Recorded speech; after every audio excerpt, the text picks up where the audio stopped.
Ça fait un petit moment que j'avais envie de me remettre à la cladistique et comme la vidéo que j'avais fait, sur la cladistique appliquée à Jurassic Park vous avait pas mal plu, je me suis dit que bon, bah, ça vous plairait qu'on en refasse une. Et qu'est-ce qui sort prochainement? La saison 2 de House of the Dragon.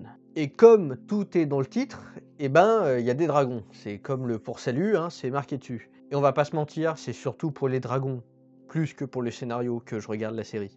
Contrairement à la série Game of Thrones, là, on a des dragons assez différents avec des profils assez atypiques. On a Caraxès qui vole en mode Microraptor un petit peu, on a Melee avec des ostéodermes sur la peau. Quand je vois ça, je ne peux pas m'empêcher de regarder avec un œil de naturaliste. Essayez d'imaginer le squelette derrière ce que l'on voit, la musculature aussi, et bien évidemment la phylogénie et les relations de parenté quand c'est possible. Et je me suis dit, il y a pas longtemps, bah pourquoi pas faire un peu de chance de l'évolution avec la série Game of Thrones et puis le spin-off House of the Dragon. Et pourquoi pas commencer par un truc que je sais faire plutôt bien, de la cladistique. Alors, avertissement avant d'aller plus loin, je n'ai pas lu les livres, donc je vais me baser sur les deux séries. D'après mes recherches, c'est les séries qui portent le plus de traits anatomiques par rapport aux livres, et bah, c'est les traits anatomiques qui vont nous servir de base pour notre étude cladistique. Cette étude, j'ai décidé de la faire en deux parties. Et il y aura donc deux vidéos. La première, celle que vous êtes en train de regarder, ben, c'est celle où on va essayer de savoir où sont les dragons dans l'arbre du vivant. Si bien sûr c'était des vraies bestioles. Et la deuxième vidéo, eh ben, on en reparlera un peu tout à l'heure. Les dragons de Game of Thrones, puis de House of the Dragon, ont vu le jour sur le logiciel ZBrush grâce au talent du sculpteur graphique Dan Catcher. C'est lui qui a imaginé, en se basant sur les informations des livres, le squelette, puis la viande de ces animaux fictifs. Dans une interview pour le média Insider, il explique que pour les premiers dragons, donc ceux de Game of Thrones, à savoir Drogon, Viserion et Rhaegal, il s'est inspiré de plusieurs animaux. Le lézard à queue épineuse pour les écailles, les plumes pectorales des aigles pour le buste, les ailes des chauves-souris et les dinosaures carnivores pour le cou. C'est intéressant car ce sont tous des vertébrés, mais qui appartiennent à des familles assez distinctes les unes des autres. On a du lézard, on a du mammifère, on a de l'oiseau et on a du dinosaure non avien. Donc pour repositionner les dragons dans l'arbre du vivant, bah le mieux c'est encore de reprendre tout de zéro et de partir de la base. On peut dire, sans trop se tromper, que les dragons sont des métazoaires, le nom scientifique pour dire que ce sont des animaux. Comme tous les animaux donc, les dragons sont pluricellulaires, ils ont plusieurs cellules, des eucaryotes, c'est-à-dire que leurs cellules ont un noyau, et ils se nourrissent d'autres organismes vivants. Dans le jargon scientifique, on dit qu'ils sont hétérotrophes, à l'inverse des plantes qui sont autotrophes, littéralement qui se débrouillent toutes seules pour manger. Le corps des dragons n'a pas de symétrie axiale comme un oursin, une méduse ou une éponge.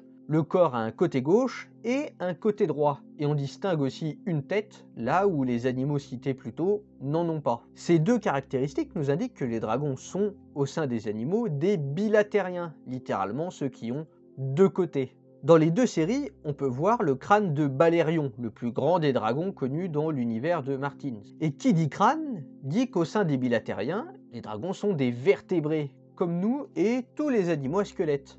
On peut aller un peu plus loin encore. Les dragons possèdent 4 membres chiridiens. Derrière ce nom barbare, rien de compliqué. Un membre chiridien, c'est les pattes avant et arrière de tous les vertébrés, les bras et les jambes. Une truite, par exemple, c'est un vertébré, elle a un squelette, mais elle n'a pas de bras ni de jambes, elle a que des nageoires. Les vertébrés qui ont des pattes avant et des pattes arrière sont appelés tétrapodes, littéralement 4 pieds. On a pas mal avancé, mais c'est difficile d'aller plus loin. Comme dit plus tôt, les dragons des séries ont des caractères morphologiques tirés d'animaux qui sont très différents. En regardant un seul caractère morphologique à la fois, bah, ça va être compliqué de dire s'ils sont plus cousins de un tel ou de un tel. Les ailes, par exemple, pourraient les rapprocher des chauves-souris, mais la peau couverte d'écailles bah, pourrait les rapprocher des reptiles. Du coup, ils seraient plus proches des chauves-souris et des mammifères ou des reptiles. En plus, il y a un autre problème, si je puis dire, bah, c'est la convergence évolutive. Sous la pression de la sélection naturelle, que ce soit l'environnement, la concurrence pour la nourriture ou encore la reproduction, bah, il n'est pas rare que des organismes qui appartiennent à des familles très éloignées, complètement différentes les unes des autres, eh ben, se mettent à développer des traits anatomiques et morphologiques communs. Chacun a obtenu le caractère indépendamment de son côté au cours de l'histoire de sa propre lignée évolutive. Et donc se baser sur un seul critère morphologique, c'est risquer de se tromper et d'avoir une vision trop étriquée de l'histoire évolutive de l'animal ou de la plante qu'on est en train d'étudier. Prenons un exemple. Les dragons ont des ailes, tout comme les chauves-souris, mais aussi les ptérosaures. L'un est un mammifère, l'autre est un reptile disparu. Mais les deux ont des ailes qui sont apparues indépendamment. Certains animaux ont même développé au cours du temps d'autres moyens de voler, en planant, comme les grenouilles, les lézards du genre Draco, certains geckos, des serpents et même certains reptiles préhistoriques comme le Coelurosaurus ou Charovipteryx. Chez les mammifères, le vol plané est apparu chez les rongeurs, chez les marsupiaux et même chez des bestioles assez étranges, les colugos qui sont des cousins des primates. Ce qu'il faut donc faire pour éviter de tomber dans le piège des convergences évolutives, c'est de regarder plusieurs traits anatomiques en même temps chez différents animaux. On regarde qui partage quoi et on essaye de faire des boîtes de plus en plus petites dans lesquelles on met nos sujets d'étude. Grosso modo, c'est ça la cladistique. Sauf que comparer des dizaines de traits morphologiques sur des dizaines de sujets d'étude, c'est pas simple. Et c'est pour ça qu'on utilise des logiciels informatiques. Alors je vais pas tout réexpliquer de la cladistique, parce que j'ai déjà fait une vidéo assez longue et assez complète sur le sujet. Je vous invite peut-être à la regarder avant de regarder celle-là. La première étape, ça va être de créer un jeu de données qui s'appelle une matrice. C'est un tableau avec nos sujets d'étude et les traits anatomiques qu'on va étudier chez eux. On va d'abord commencer par nos sujets d'étude. On a dit que les dragons étaient des tétrapodes, mais qu'on cherchait à savoir où ils étaient dans le groupe des tétrapodes. Je propose donc de prendre en extra groupe des non-tétrapodes, donc c'est un groupe de comparaison. On va prendre les requins et les poissons à nageoires rayonnées. Et dans notre groupe interne, là où on va avoir les sujets d'étude plus proches, plus similaires aux dragons, on va mettre des tétrapodes divers et variés. Les lys-amphibiens, c'est-à-dire les amphibiens actuels, grenouilles, salamandres, tritons et céciliens. Les squamates, qui regroupent les lézards et les serpents. Les rhincocéphales, représentés uniquement par les tuatara, une famille de reptiles un peu particuliers. Les tortues, les crocodiliens, les ptérosaures, les dinosaures, incluant les oiseaux. Les sphénacodontes, qui est la famille des reptiles dans lequel on retrouve dimétrodons. Les gorgonopsiens, qui sont des animaux à dents de sabre primitifs proches des mammifères. Les mammifères, et pour finir, les dragons. Maintenant, il nous faut des caractères à observer. Et il faut bien faire attention à plusieurs choses. Déjà, il nous faut des caractères qui soient observables chez les animaux qui existent vraiment. Ça va nous permettre d'obtenir un arbre de relations de parenté solide des tétrapodes qu'on connaît déjà aujourd'hui et qui fait consensus. Ensuite, il nous faut des caractères morphologiques qui nous permettent de trouver où sont les dragons dans l'arbre des tétrapodes. Donc il faut des caractères que l'on puisse voir à l'écran. Le système digestif, nerveux, sanguin, tout ça on ne peut pas le voir. Par contre, on peut voir l'architecture générale du corps, ce qui recouvre la peau. On peut même voir le crâne grâce à Balérion. Et on peut même avoir des informations sur le squelette des dragons grâce au making-of des séries qui nous montrent le squelette qui a été fait en 3D, qui est animé et sur lequel Dan Catcher a ensuite mis des muscles et la peau. Avec tout ça, j'ai pu faire une matrice comportant donc 12 taxons, sujets d'étude, pour 44 caractères. C'est un bon ratio, puisque dans l'idéal, il faut au moins le double de caractères par rapport au nombre de sujets d'étude. Au lieu de vous présenter chacun des 44 caractères, ce qui serait long et chiant, je propose plutôt de décortiquer l'anatomie des dragons dans un premier temps. Quand on regarde l'animal dans son ensemble, on peut voir déjà qu'il a 2 pattes avant et 2 pattes arrière. Il ne les a pas perdues, comme les serpents par exemple. Les pattes avant sont fléchies, comme un lézard ou un crocodile, mais les pattes arrière sont plutôt érigées, c'est-à-dire droites sous le corps. La peau est couverte d'écailles, comme les reptiles, et certaines de ces écailles, sur le plastron de Drogon par exemple, ont une petite crête, on dit qu'elles sont carénées, comme les écailles de certains serpents. Si on regarde le cou, il suit une courbe et prend la forme d'un S, comme la plupart des coups des dinosaures carnivores et des oiseaux. La tête est aussi porteuse de beaucoup d'informations. On y observe des dents.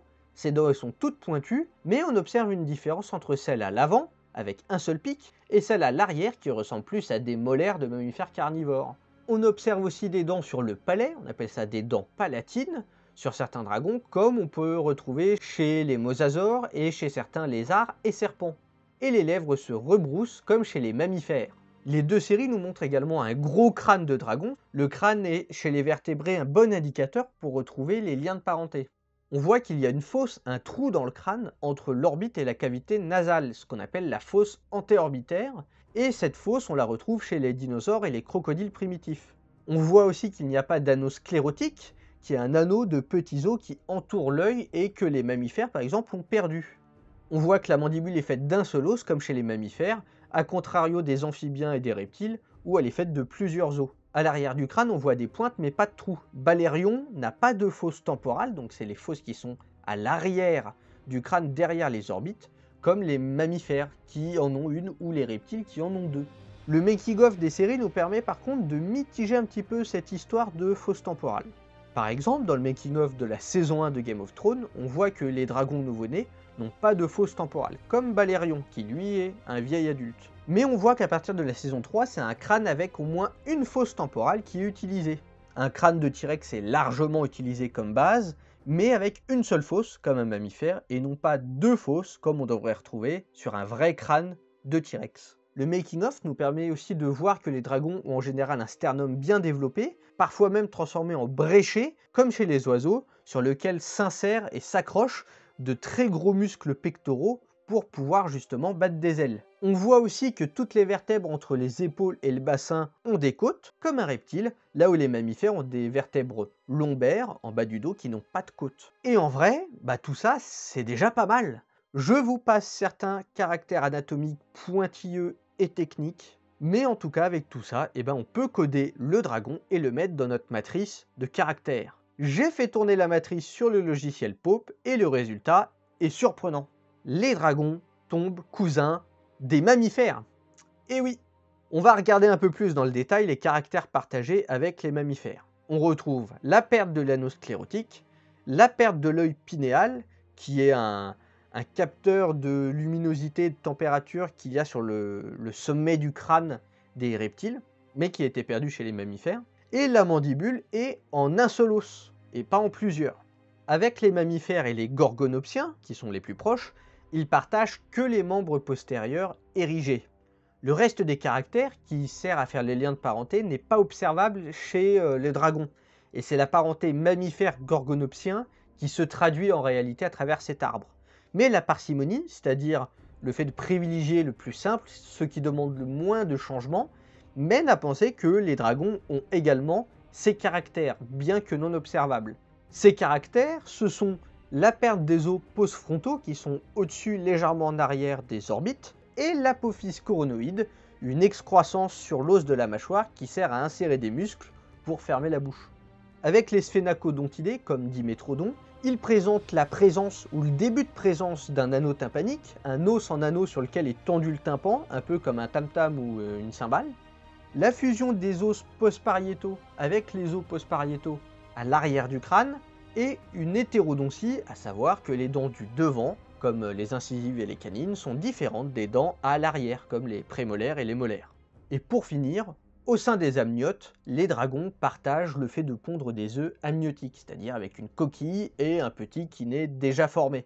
Les dragons, cousins des mammifères, constat étrange, et pourtant, c'est la cladistique qui nous le montre. Après, ça dépend évidemment du jeu de données. Si un chercheur refaisait de son côté la démarche, il est possible qu'il obtienne un résultat qui soit un peu différent. Dans une expérience scientifique, bien qu'on essaye de le minimiser, il y a toujours un biais d'observation qui dépend de qui fait la manipulation et qui observe.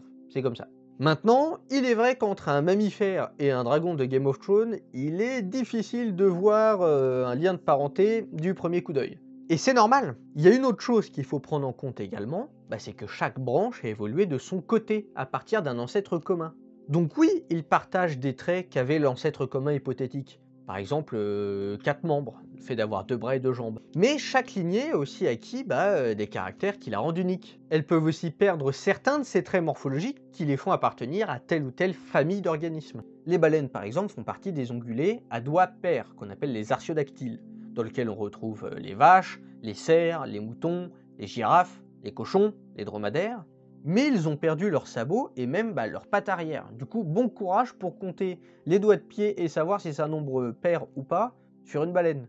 Pourtant, ils font bien partie de cette famille d'ongulés à doigts pairs, même si on ne peut pas les compter, ils ont disparu. Dans le cas de nos dragons, lorsque l'on met la longueur des branches proportionnelle au nombre de changements évolutifs, on voit bien que la branche qui part du nœud avec les mammifères et qui rejoint le taxon dragon, elle est assez allongée. C'est le reflet de ces apparitions de nouveautés évolutives propre au dragon. Parfois des convergences avec d'autres groupes, comme les écailles carénées chez les squamates. Parfois ça peut être aussi un retour en arrière, un caractère morphologique qui s'exprime de nouveau sous sa forme ancestrale. Pour résumer, la cladistique vous montre les relations de parenté et les caractères obtenus par les ancêtres communs hypothétiques. Mais il ne faut pas oublier que chaque taxon en haut de l'arbre peut aussi avoir ses propres spécificités, qu'il a acquis au cours de sa propre histoire évolutive. Ces spécificités uniques ne sont pas toujours faciles à interpréter, peuvent vous induire en erreur si par exemple c'est des convergences évolutives, voire même ne pas du tout vous servir pour retracer les relations de parenté, mais elles sont là, c'est comme ça, il faut faire avec. Et voilà, j'espère que cet épisode vous a plu. Encore une fois, je le précise, mais c'est un taxon fictif et c'est une étude qui relève plus de la vulgarisation scientifique que de la vraie recherche à laquelle j'emprunte la méthodologie. Voyez ça comme un jeu de l'esprit, comme un passe-temps de passionné ou comme un moyen de réviser vos cours d'anatomie comparée. Je ne compte pas m'arrêter en si bon chemin, on va attendre que la saison 2 sorte et on refera de la phylogénie, mais cette fois au sein des dragons de la série, et on essaiera de voir un peu qu'est-ce qu'on peut analyser de tout ça. Comme d'habitude, si vous avez aimé, mettez un pouce bleu, si c'est pas le cas, un pouce rouge. Vous pouvez vous abonner pour soutenir la chaîne et mettre la petite cloche pour rien rater. On se retrouve bientôt pour une prochaine vidéo. C'était Christo. Salut!